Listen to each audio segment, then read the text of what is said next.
Hyperbola, right? So 10.3 was last night's homework, right? Remember, right? My notes say.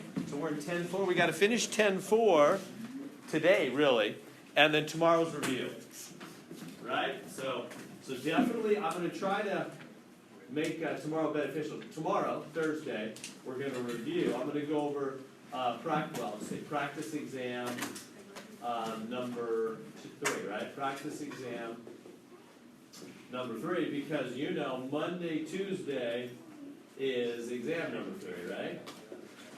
Monday will be the no graphing calculator, and Tuesday will be the graphing calculator part. So Monday, Tuesday is our exam, so that means I'm going to finish the material right now, last section, and then Thursday is our review. I'm just going to, just go straight into practice exam number 3. So if you want to take a look at that, and tomorrow we'll go over that.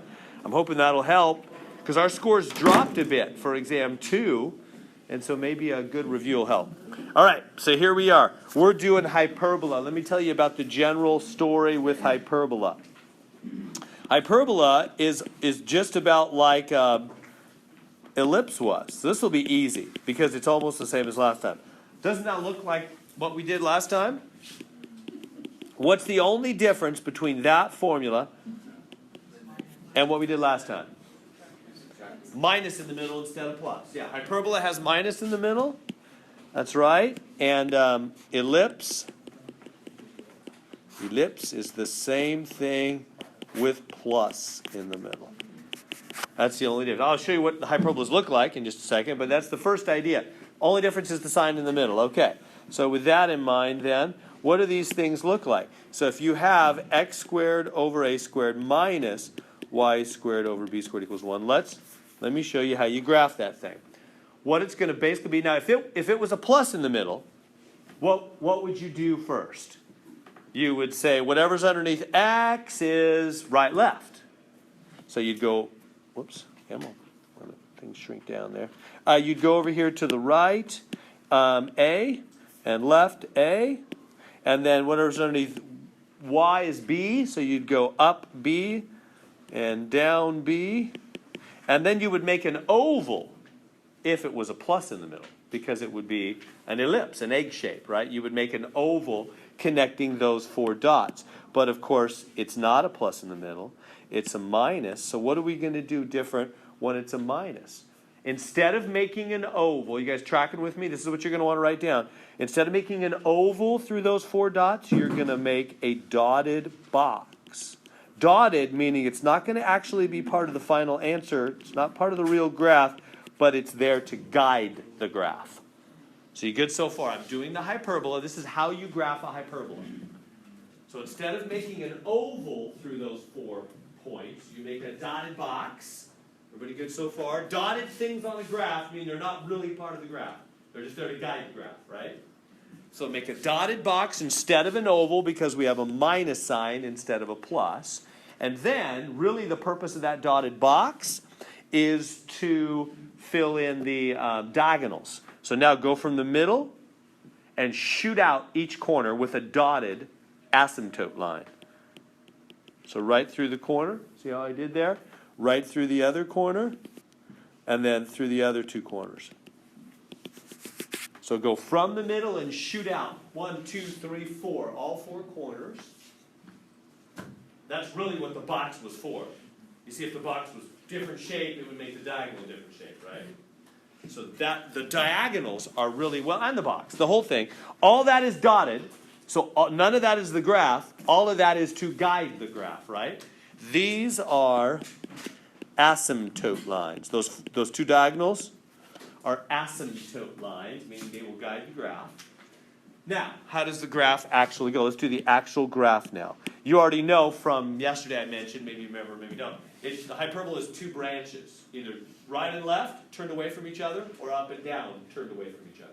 2 branches turned away. The way I remember it, it's goofy, but it helps me. I don't have a good memory. So when you have plus in the middle, that's an ellipse, right? It's like the 2 branches have a positive relationship. They turn towards each other, make an oval. If they have a negative in the middle, they have a negative relationship. A little goofy. But they turn away from each other. They turn away, right? If you just have, and that's when there's 2 letters squared. If you just have 1 letter squared, That's a parabola. And there's just one branch, right? That's the way I remember the three of them. Anyway, so we have a negative in the middle. We have a negative relation. They're going to turn away. Now, are they going to turn away right, left, or up, down? What do you think? What's in the front? X. If X is in the front, they go right. Oh, and they start right in the middle of the box, I should say. So they start right in the middle of the edge of the box.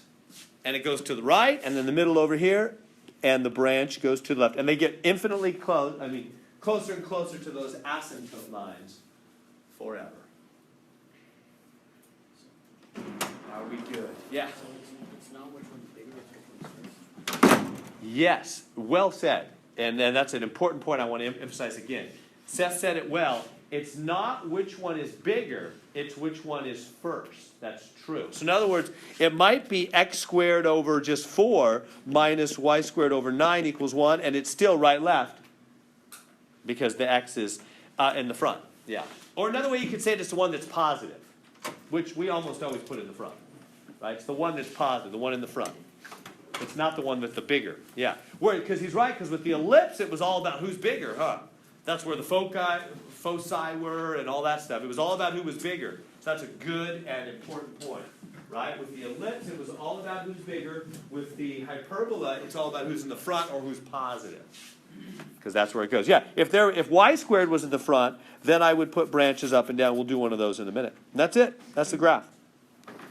Questions on that? Actually, let me give you one more key fact. Let me write for you they'll ask you for the asymptote line equations. Oh, and they'll also ask you for the foci. Yeah, let me do both. So the foci equation. Remember the foci. What was the foci equation yesterday for the ellipse? Yeah, it's the Pythagorean with what? With a minus in the middle, wasn't it? Well, this is the same thing, except Robert knows plus in the middle. Yeah. So easy way to avoid, you can put it on your 3x5 card. I would definitely put this on your 3x5 card. But I can give you a helpful way to remember it also. Basically, whatever sign you have in the original, if you have minus in the original, it's plus in the foci. If you have plus in the original, like for an ellipse, then you have minus in the foci. It's opposite. So the foci, the Pythagorean theorem equation, is always the opposite sign of whatever's in the main equation for hyperbolas and ellipses. Does that make sense? It's always the opposite. So, all right. So that's the deal. We have minus here. So anyway, the foci will end up being, where do you think they are? I don't mean specifically, but I mean generally, what has been our pattern? Where are the focus points always found in all these shapes? Inside the branches or outside? Always inside. So it's going to be somewhere here and somewhere there, and it'll be whatever the C ends up being. Does that make sense? But they'll be inside the branches as they always are. And we'll get to some particular examples in a minute. But I'm just giving you the general game plan before we get to the specifics. Last thing, asymptote line. They'll ask you on some problems for the actual equations. Oh, I should have said, I'm sorry. This is over C and back C. So right C, and that's where the focus points are. Inside the branches, over C and back C. And if the branches are up, down, then the focus points go up and down, up C and down C. What's that? Notice the focus points for the ellipses and how they went around the ellipse. What did they do for hyperbola? You know what I'm saying? Oh, like how are hyperbola made? Yes, it is the set of all points that have the same difference in distance between the two dots. It's a harder one to show. Yeah, so that's what it is. Yeah, what hyperbola? It's like if you take two dots. You could actually take two dots, and you say, I want the set of all points that have the same difference in distance. That's like a weird thing. Like, what are you talking about? Like here's one of them maybe. Whatever that distance is, and that distance, the subtraction. So instead, remember, ellipse was the same total distance, the same adding up distance. Hyperbola is the set of all points that make the same subtraction. You don't have to know that. You don't have to do anything with that. But that is what a hyperbola technically is. So in other words, it's all the dots here and all the dots here. Any dot on here, if you take its distance from one focus minus the distance from the other, it's the same total difference in distances. That's what a hyperbola is. All right, anyway, not something required unless you go to higher math. All right, so asymptote, higher beyond calculus. Asymptote line. So what's the equation of the asymptote line? Let me give you a really simple way to do this asymptote line thing. Because MathExcel makes it could kind of make it hard. Think with me simply for a minute. This asymptote line, right? Let's just do this one first off. That's a line. It's a straight line. Well, that was redundant. All lines are straight. But it's a straight line, which means it's basically y equals mx plus b, right? You with me so far? It's a line. Lines are y equals mx plus b. And it's got a slope, right? And how do we find the slope of a line? What is slope? What is slope? Rise over run. Rise over run. Slope is rise over run. So just think this way with me for a minute. Just think, look, it's rise over run x. Forget about the b. We'll talk about the b in a minute. Well, you tell me, what's the b? 0. Yeah, right here. Here's the b, 0. Right, b is the y-intercept. I don't know if you remember all that. Where it goes through the y-axis, 0. So the b is 0. So I'm not putting b down. B is 0. So it's basically y equals rise over run x. So far, so good? Now, look with me at this line. Look from here to here. What's the rise? What's the run? Yeah, it goes up b over a. Doesn't it? Up b over a. It's b over a. X. And there's one going up, one going down. Plus or minus. Right? They're the same slope. One's just a positive slope, one's a negative slope. They're both going up b over a, or the other one's going down b over a. Huh. Right? Now, again, don't get hung up on the b and the a thing. Right? That's where math excel, it gets all technical. It goes, yeah, it's b if it's the first one, but it's a if it's the second one, and it's x, and it just gets all confusing. Look, it's rise. It's whoever's going up. Call it b, call it a, call it whatever. It's whoever's going up over whoever's going sideways in the box. Huh? It's whatever's underneath y, because that's up, down, over whatever's underneath x, because that's sideways. Rise over run. And it's plus or minus again, because there's two of them. There's one going up, one going down. Plus or minus b over ax. There's the equation of the asymptote lines. Just like that. Question? So you have two equations? Yeah, because there's two lines. Yeah, the plus or minus takes care of both of them. Good to there? Are we happy? All right. There's the story. That's everything. We'll just do that in particular situations now. All right. So I don't think we even answered the first question, though, really, did we? Let's go back and answer question number 1. Should be easy now. All right. Can you even see that graph on the? No, it's off the screen. Let me draw it here for you. So basically, they have a branch like right here, like this. Whoops, not so good. And a branch right here, like this. They don't show you all the dotted box stuff. They just show you the branches.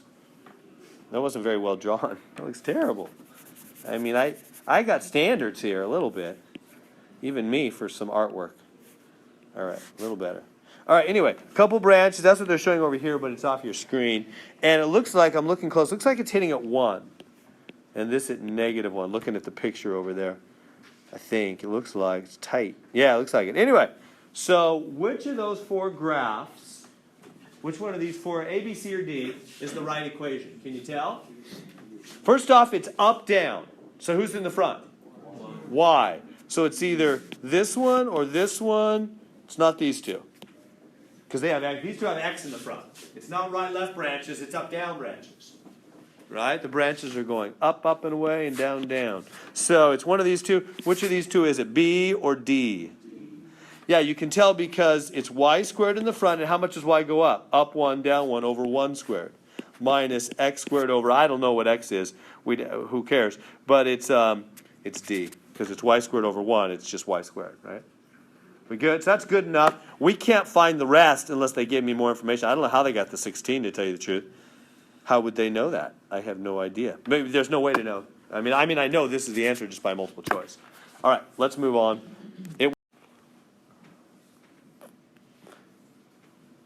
Okay, everybody get that? All right, so let's talk about it. So yeah, it's always best to draw these things. The center is 0, 0. We'll move the center in a minute. 0, 0. All right, the focus is 10, 0. So I'm going to go over here and there's the focus at 10, 0. So at 10, 0 is the focus. All right, the vertex is at 6, 0. Here's the vertex. At 6, 0. Bless you. This is the center. All right. So from that information, can you tell me, are the branches for this one right, left, or up, down? Yeah, because it's at the vertex, and the focus is inside, huh? Remember, we always know for all these graphs that a vertex is where it hits, focus is always inside the branch. So if it's over here at 6, 0, it must also be back at minus 6, 0. There must be another vertex and another focal point this way, and it must be like that, right? It's got to be, because it's got the centers at 0, 0, so it's got to be the same distance each way to the vertices. And that one's going right, this one's going left. Okay, so there's what we can figure out from the information they gave us.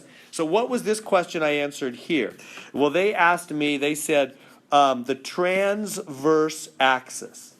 What does trans mean? My high school senior English teacher made us memorize, it felt like torture at the time, tons of prefixes and suffixes, and she said, if you memorize these, then so many words will be easy for you. I hated it at the time, but she's right. That's pretty true. Trans. What does trans mean? What's in front of any word? Cross. To transfer means to move across, right? So transverse means what axis runs across the shapes, right? It's the x-axis. Do you see that? This is the transverse axis. It just means the axis. Well, here I'm off the screen there, aren't I? So the x is the transverse. So if you had them going up and down, then the y would be the transverse, right? It's the one. It's also the axis of symmetry. I don't know why they want to use a new word all of a sudden, but now they're saying transverse. Anyway, just means I'm not going to put that on the test, but anyway, that's what they mean. The one that cutting through. All right, let's get down to the equation. Can we come up with the equation of this thing? What is the equation? Yeah, good. X squared over 6 squared, right? Because remember, just like for the, what's it called, ellipse, how far right and left is 6. So that's what's underneath x, right? Minus y squared, I'll just say, I don't know, call it b squared for now, equals 1. We'll get to the b in a minute. So far so good, though. It's got to be something like that, right? Got to have x in the front because it's right, left. If it was up, down, I'd put the y in the front. It's all about who's in the front. And then whatever's underneath x is always how far you go right and left. Whatever's underneath y is how far you go up and down for the dotted box, but we're not even seeing the dotted box. We don't need to. Equals 1. So we just got to find the b now, right? We're down to there. Just got to find that b. How are we going to find that b? The foci equation. Remember the foci? What's the foci? It's the opposite side of what's in the main. So if the main has a minus for a hyperbola, then the foci has a plus. So it's the Pythagorean theorem with the plus. It's the actual Pythagorean theorem, huh? All right. What's the c? It's how far from the center to the focus point. C is 10. So 10 squared is a squared. What's a squared? Oh, here, by the way, a squared and b squared doesn't matter the order at all because they're added. So don't even sweat it. It's actually easy. The focus equation is easier to do with the hyperbola. You never have to think, oh, which one's bigger? Which one's smaller? Who cares? They're just added. Don't even worry about it at all. One of them is 6 squared, and the other one is b squared, or whatever you want to call them. One of them is 6 squared, right? One of them is 6 squared, and the other's the one I want to find. So there it is. So that's 100 equals 36 plus b squared. What does that mean? Subtract 36, that's 64? 64 is b squared, so b is 8. Can you see all that? It's on the screen? Kinda, barely. So b is 8. B is 8, so come over here, 8 squared, we're done. We got the equation. We good there? Happy with that? Questions? All right. I'm not. Let's see. All right, so I'm going to go quick here. Focus is over 0, down 4. And over 0, up 4. Those are the foci points. What do you know right away about how this one goes? Up, down, or right, left? Up, down. Because the focus points are always inside. So it's got to go up, down. Asymptote line, y equals negative x. That's it. That's all they're giving us. Find the equation just from that. They're kind of fun. I enjoy them. They're like a little puzzle. Can you really, just from that information? So let's start off. What's the transverse axis? The x or the y? The y. Yeah, the y cuts across it. Y. All right, next. We need an equation. Now, so who's going to go in the front? Y. So it's y squared over something. Whoops, that's supposed to be an x minus x squared over something equals 1. Call it A and B or reverse them or whatever, who cares? So we got to find, the Y goes in the front though. Everybody good with this one? Y goes in the front because it's up, down branches. It's something like somewhere here, I don't know exactly where, and somewhere here, right? It's before the focal points because the focus points are inside the branches, right? Something short of 4, right? We're expecting the up, down, what's underneath Y to be something less than 4 squared, right? Because the focus points are inside the branches. All right, so anyway, how are we going to find anything out here? You use the slope, Yeah. What's the slope? 1 over 1, negative 1 over 1. Good. Yeah, so you guys good so far? So the slope from the asymptote line equation is -1, right? Because it's y equals -1x. You with me? And what is the slope equal to? Rise over run. Is that A over B or B over A? It's rise over run. Whatever's underneath Y is up down, is rise.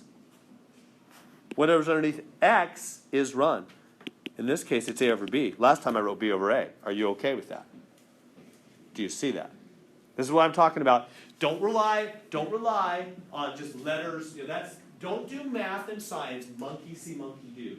That won't help you. I know, we all kind of start that way, I know. You kind of just look at the formula, you just kind of imitate, but it's better to get to where you really get it. You're not like a monkey. Monkeys don't get nothing. I know people say animal intelligence, right. Let me have an animal write a sentence for me. Beavers are making the same dams they did 2,000 years ago, right? Animal intelligence is nothing like human intelligence, not even in the same ballpark. It's ridiculous. So my point is, don't just think A, B. Think, what are they? What are they? Rise over run. Rise. What is rise? Where do we find rise? Under Y. Whatever letter you call it, right? So again, don't get hung up on the B and the A. Follow the idea. The idea is rise over run. Rise is whatever's underneath Y, whatever you call it, right? So rise over run. So rise over run, A over B. Rise over run, A over B. So in my case, anyway, since I happen to call that A, it doesn't matter. You could change the names. All right, so anyway, so my point in that, though, for my solving of my equations is let me bring that down here. I've got -1 is A over B. Good so far? I could multiply both sides of that. Well, let me just leave that. That's one equation involving 2 letters. If you have 2 letters, you need 2 equations to solve for them. This is a tricky one. This is an extra tricky one. So there's one equation. What other equation could I use? The focus, right? C squared is A squared plus B squared. What's C? C is 4. C's how far to the focus points, right? So 4 squared is A squared plus B squared. 16. So now I've got 2 equations with 2 letters. I can make it happen. I'm going to go to a new screen. We good to there? Everybody got that copy down? So those are my 2 equations. -1 is A over B, and So for the whole focus rise over run deal, if you were to keep the B under the Y and the A under the X, it would always be B over A. yeah, if you want to just always put B under Y, that's fine. Yeah. All right. So, all right. Let's finish this one up. Are you okay with that? Everybody get that copy down? I'm going to take those 2 equations. Everybody got that? So I'm going to take that -1 equals A over B. So I'm going to take -1 is A over B, and I'm going to take 4 squared is A squared plus B squared. Because that's what I've got to find, right? To finish this equation here, I've got to get my hands on A and B. So I've had to write 2 equations with 2 letters, A and B, and solve them. So far, so good? Here's my 2. This is a pretty tricky one, right? So what do you do? Well, this is 16 is A squared plus B squared. I would probably I'd probably put this over 1 and go diagonal. Remember how we'd have fraction on one side, whole number on the other? So we get -B is 1 times A, right? So A is -B. A is -B. So take that and put it in for A right there. 16 is -B squared plus B squared. You tracking with me? Plug in one equation into the substitution method, right? Good. So 16 is B squared plus B squared. 16 is 2B squared. Divide by 2. 8 is B squared. Bring it up here. 8 is B squared. Root it. 2 root 2 is B. Got my hands on B. What's A? A is, according to this, -B. So A is -2 root 2.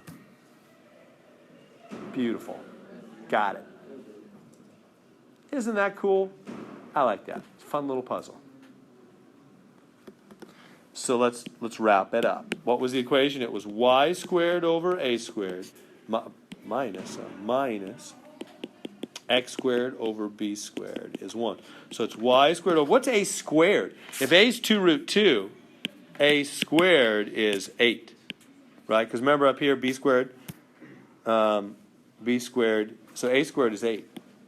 B squared is also 8.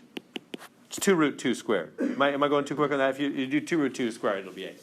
Yeah? On your red part, where you did the 16 minus b, how did the b become positive if you didn't square it? What are we talking about? Here? Negative b squared. It's gonna be positive. Because it's a squared. 16 is a squared, and a is negative b. So a squared means negative b squared, and negative squared is positive. That make sense? Right, that negative there, squared. Any negative squared is positive. We good? So that's a pretty tricky one. That's a pretty hard one where they just give you the asymptote and then a focus point, and that's it. But we were able to make it happen. Good. All right. Okay, so on this one, they want us to find everything in the world. What's the first thing we do to this equation? Yeah, you got to get a 1, right? Just like yesterday's stuff, it's all about getting a 1 on the right side. So divide through by 3, 2, 4. That gets our 1 over there. Use your calculator. Divide top and bottom by 9. What is that? X squared over, somebody had that? What's 3, 2, 4 divided by 9? 36, thank you. Minus y squared over 324 equals 1. Yeah. Now, is this a hyperbola going up, down, or right, left? Right, left. Even though, like Seth was pointing out, the x number is smaller, it's what's in front. It's what's positive. So it's right, left. So I go right 6, left 6, and there's a branch going that way and a branch going that way. All right. So they want all kinds of information. They want the focus points. And what's the transverse axis? It's the x-axis. There's the transverse axis. It's the x-axis. Yeah, no big deal there. It's the x. All right. And what's the center? 0, 0. We're about to move the center. Next problem. I'm not going to do another one without moving the center. But this is the last one. Center is 0, 0. Right here in the middle. Center is 0, 0. All right. What's the focus points? Well, that's the c squared is a squared plus b squared, right? Whatever sign's in the main equation minus its opposite plus in the focus equation. So c squared is 36 plus 324. Do you notice that's already squared numbers, isn't it? In fact, what are those? This is 6 squared, and what's 324? 17 squared? 18 squared, thank you. 18 squared. So anyway, so either way you want to write that, but this is the kind of stuff that students mess up on the test because they haven't practiced enough, right? So don't fool yourself. Don't tell yourself sweet little lies before the test because the truth will come out, right? It does no good to lie to yourself and then go to the doctor because he'll tell you the truth about your health, right? Say, I'm sure I'm fine, right? So use that practice exam. Use that practice exam. Look at that thing. Say, do I really know this? Do I really know this? Do I really know this? Right? And then take that practice exam and see.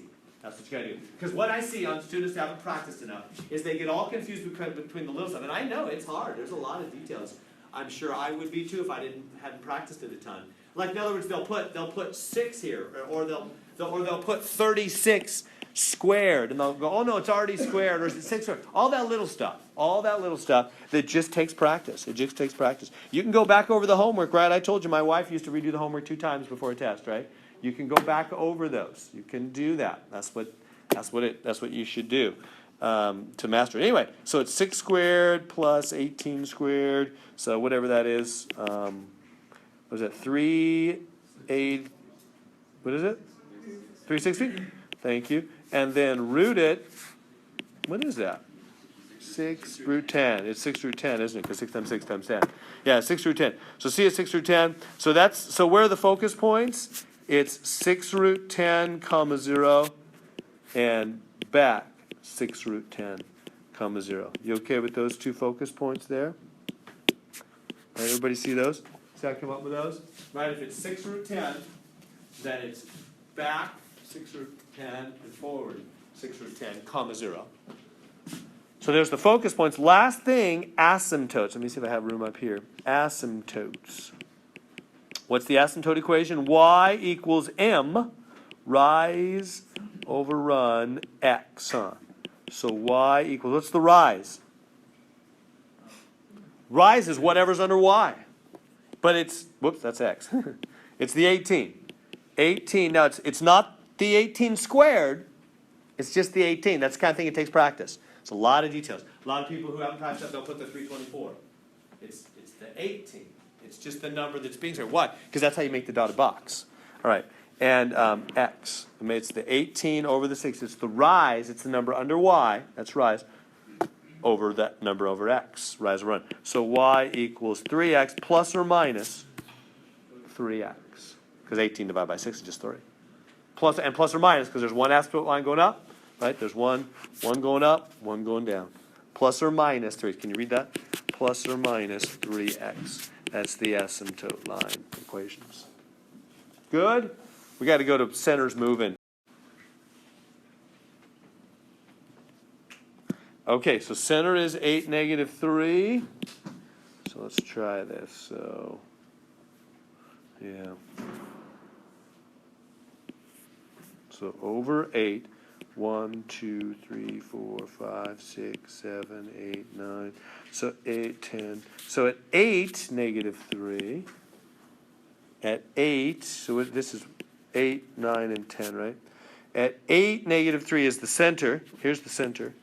And at 9 is the vertex, and at 10 is the focus. There they are.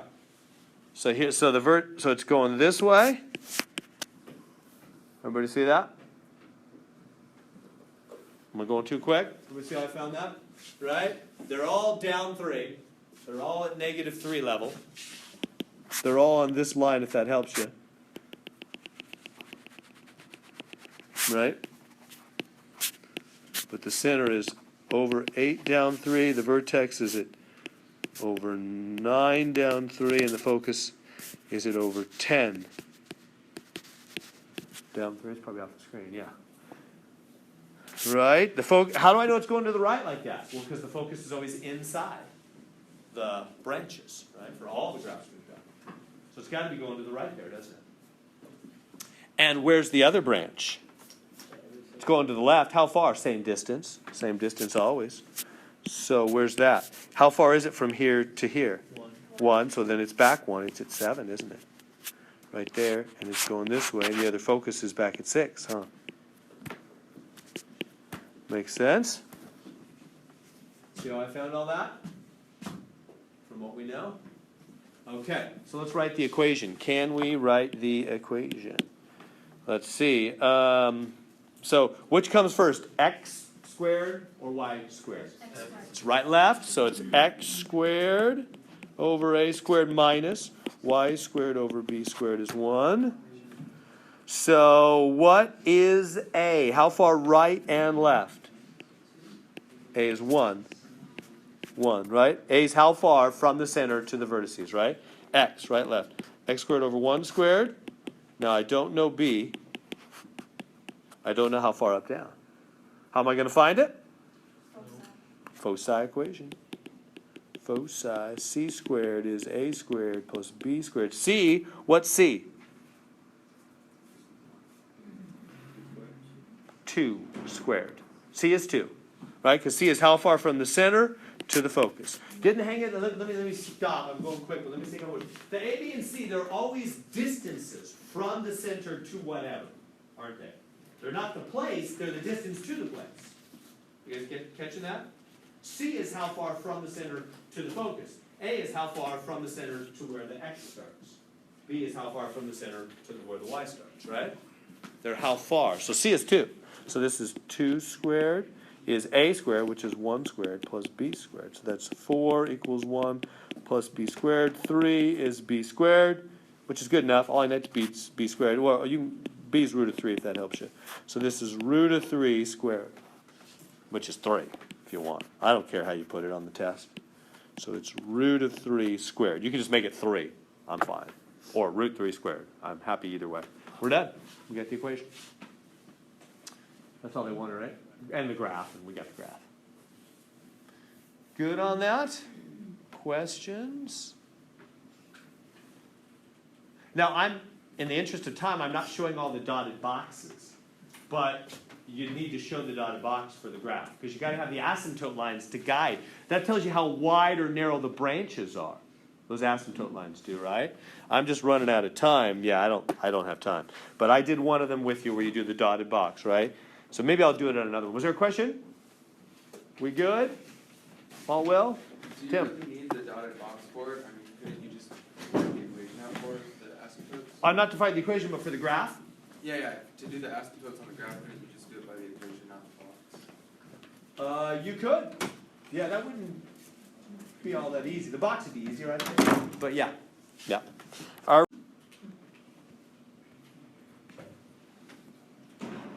Okay, they're giving me a couple vertices. -2 and plus 12, so.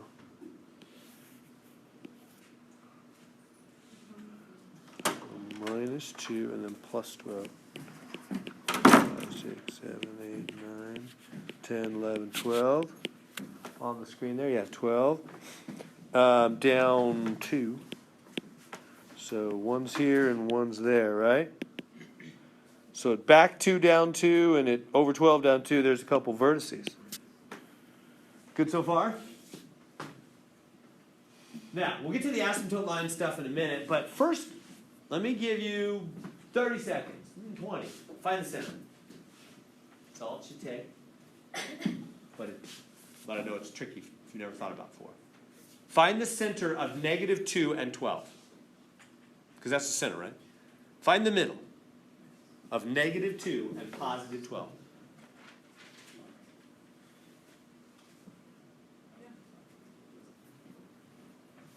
See, how do we do it? How do we find the average of two numbers? Average is middle, right? How do we find it? If I say you got a 73 and an 89 on your two exams, what's the middle? What's the average? How do you average two numbers? You add them and divide by 2. You add them and divide by 2, right? To find the average or the middle. Middle is average. You know how to do average. You add them and divide by 2. So to find the middle, it's average, which means you take -2, you add 12, and divide by 2, which is 10 over 2, which is 5. So the middle, so that's going to come up a lot. Last section, there was one of those in the homework. Did you make it through that and learn that lesson? If so, you're mastering the homework. If not, you're not really mastering the homework. You're doing something other than mastering the homework. There was one of those in the last section. So I could throw that on the exam and expect you to know it because I put it in the homework. I just didn't have time in lecture to cover it. So that's kind of thing. That's what I had to do. That's what students have to do in math and science classes. The teacher doesn't have time to cover everything. I mean, they're going to be much less covering when you get to university. They'll just throw it out there and say, there it is. And so you got to learn that stuff, and that'll be on exam. So that was in the last section. This is a good way for you to do a self-check. Is the homework serving you the way it needs to serve you? The homework is supposed to guide you and prod you into all the things you're supposed to learn and master for the exam. I promise the exam will be nothing but homework. On that question? Isn't it 12 plus 2? I think you're supposed to take u minus o. Either way, you're subtracting the same. You're subtracting a negative Yeah. to add it. No. Is it the distance 14? It's a negative. No. 1, 2, 3, 4, 5. It's right here. Here's the center. The absolute value, the absolute distance from that Yeah, 14. is the 2 plus 12, like you add the 2 to 0, that's 0, so that's 2. You're going to absolute value of distance of 2. When you're going to the negative side, you're adding. That's true, but who cares? This is true, what I just did. Okay, so. Do you understand what I'm saying? We don't need to think about any of that. You're right. I mean, that's a distance. That is a distance of 7, and that is a distance of 7. Absolute. That just gives you the value where you're That going. gives you exactly what you need. Oh, okay. Yeah, you don't need to mess with any of that. Just add and divide by 2. That's really the truth. Nothing more needs to be said. Add and divide by 2. Any two numbers. Positive, negative, both positive. Who cares? You want the average of two numbers, you add and divide by 2. Right? It's not a new knowledge. This way, it doesn't give you the distance, it gives you the point. The point, which is much better. That's what you want. Right. I want my hands on that point. So the center is at 5. Yeah. Right? That makes sense? Adam divided by 2, the center is right there at 5. That is the center, huh? You can tell because it's 7 each way. No, this is easier. Does math Excel show some other way like that? No, it's just, I was like him, kind of thought we were looking for that. And you could do it that way. Yeah, find the distance and then backtrack the distance. And that'll work. That'll work. But Yeah. it's even better, just use the point. Yeah, just add them and divide by 2. Yeah. So there's the center. And now, come on in here. Now we got to do something tricky with that asymptote line equation, huh? Y plus 2 is 8/7 x minus 5. Now, because we kind of come up with the equation. Oh, by the way, is it x squared in the front or y squared in the front? Where do the branches go? Right, left, or up, down? Yeah, we're having them all right, left, aren't we? I was trying to do an up, down one every now and then. Anyway, right, left, so that means x squared's in the front, huh? Whoop, not plus. Not plus, but minus. Like that. Okay. So, now, so how are we going to find A and B? Do we know A? Do we know one of them right now?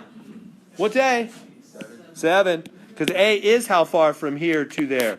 7. Or here back to there, back 7, right? From 5 to 12 is 7, or 5 back to -2 is 7. So this is 7 squared. We got A. Because X, that's right, left, it's under X. Okay, now we need to get our hands on B. We actually know B2, don't we? Yep, you know, Nice. What is it? It's 8. Boom. Isn't that nice? Because it's rise over run. Yeah, nice. 8 squared. Is this the equation? So close. Not quite. Almost. I'd give you most of the points. If you gave me that test, I'd probably just take 1 point off. What's the only thing wrong with it? Center. You just got to do the little subtraction thing with the x and the y because the center is here. What is it? It's over 5 down 2. So technically, remember it's opposite. Remember for all these equations, the center, it's opposite. So instead of just x squared, it's x, what is it, minus 5 squared over 7 squared minus y. What's that? Opposite of -2 plus 2 squared over 8 squared is 1. There we go. Now that's 100% correct. so these are both opposites. Always both opposites, yeah. Yeah, for x and for y. Even though in that earlier material we'd always say x same, that's because x was on the other side of the equation. Now when the numbers are right next to the letter, it's always opposite. It's always opposite, right? The x is right there, y is right there, so it's opposite, opposite. That's right. All right. Did you see on this one how the asymptote line equation, let me erase and look right there. Look at that. Remember what we learned about rise over run for the asymptote line equations and all that kind of stuff? Notice how whatever is in the main equation, x minus 5, ends up in the asymptote equation when you shift the center.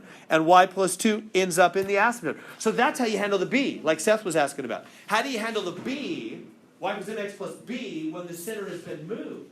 Well, don't sweat it. Just do what you always do when you move anything. Just take that whole graph and move it to a new coordinate system. And what moves it is whatever's in the main equation, x minus 5, y plus 2. Just plot that like the asymptotes move with the whole graph. Is that making any sense? So let me show you on one where we do it ourselves.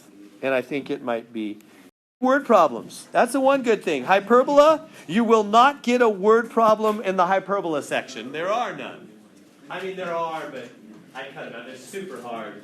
They're interesting, but they're super hard, so I cut them out. So there will be a word problem, though, from parabola or ellipse on the exam. Yeah, there'll be one. One and that's it. One from 10.2, 10.3, 10.4. That's right. There's other ones, too, but just one from these. All right, here we go. What do we have to do the minute you look at that equation? What do you got to do? Minus Organize it. One word problem per? No, one total. There'll be either one parabolic or one elliptical. And read the words, right? Was I joking with you yesterday about semi-elliptical and everybody does the parabola or vice versa? I'm like, what's going on here? Read the word. It'll be either parabola or ellipse. All right, so what do we do on this thing? Complete the square. Because x squared and x to, look at it, x squared, x to the first, y squared, y to the first. That always means complete the square. Remember that? There'll for sure be one complete the square problem on the test Monday, Tuesday. So what does that mean? Step 1, gather x squared and x to the first. It's a big one there. Y squared and y to the first. Move numbers to the other side. Then take b over 2. Oh, no, and then, next step, if number in front of x squared or y squared, factor it out. Step 3, take b over 2 squared, add to both sides, x and y. You gotta do it for both. Remember that? Pretty much like what we were talking about yesterday when we did this. It's harder for this one because of the negative. So I'm gonna flash. You probably didn't get that all copied down. You can look at the YouTube later. I'm gonna actually do it. Here we go. Y squared minus 4y. Leave a blank. Minus 9x squared minus 18x. Grab that minus 9 and move it over. Plus 9. See what I did? I gathered the y stuff, I gathered the x stuff, and I moved the plain old number to the other side, became a plus 9. Now, next, that's step 1. So step 1 is gather.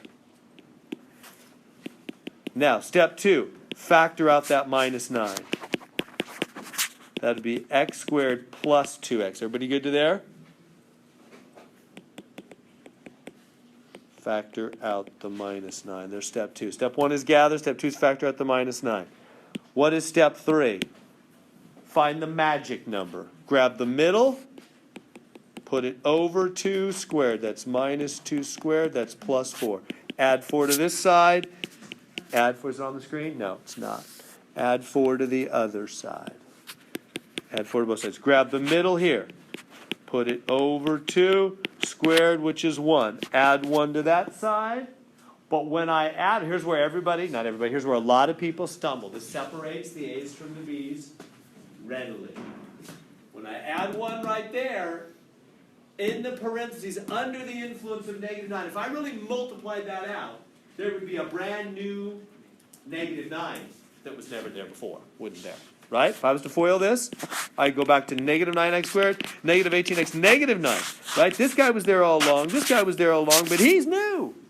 I really, by putting a plus 1 under the influence of a negative 9, really affected the left side with a brand spanking new negative 9, so I have to do the same thing on the right. Everybody tracking with me?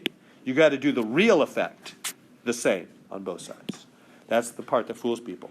All right. What do we have? These cancel. We just have 4 over here. This factors y minus 2 squared. This factors x plus 1 squared. We're so close. Next step. What do you do? Divide by 4 because you got to make this 1. Oh, this fools people too. I got so many things I got to show you here. Here, let me back up. Squeeze this in and we'll be done when I show you this one extra trick. This really fools people. If you have a second, hold on. This really gets people. I just remembered something new that also gets people. Okay, we good to there? Divide through by 4. Because you got to get a 1. Everybody knows that. That doesn't get people. All right, come down to here.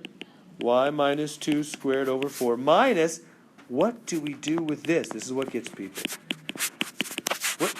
See the problem. What's this? What's this 9 over 4 thing? Everybody good so far? I've almost got it in the right look to graph. But what about this 9 over 4? We're not supposed to have numbers in the top. We're just supposed to have numbers in the bottom, right? Like this one's going to be what? 2 squared. You know, he's good. We know what to do with him. Whatever's underneath y, that's going to be up, down 2 from the center. You know, we're good with him. He's normal. But what do you do with this 9 in the top? This is where a lot of people stumble.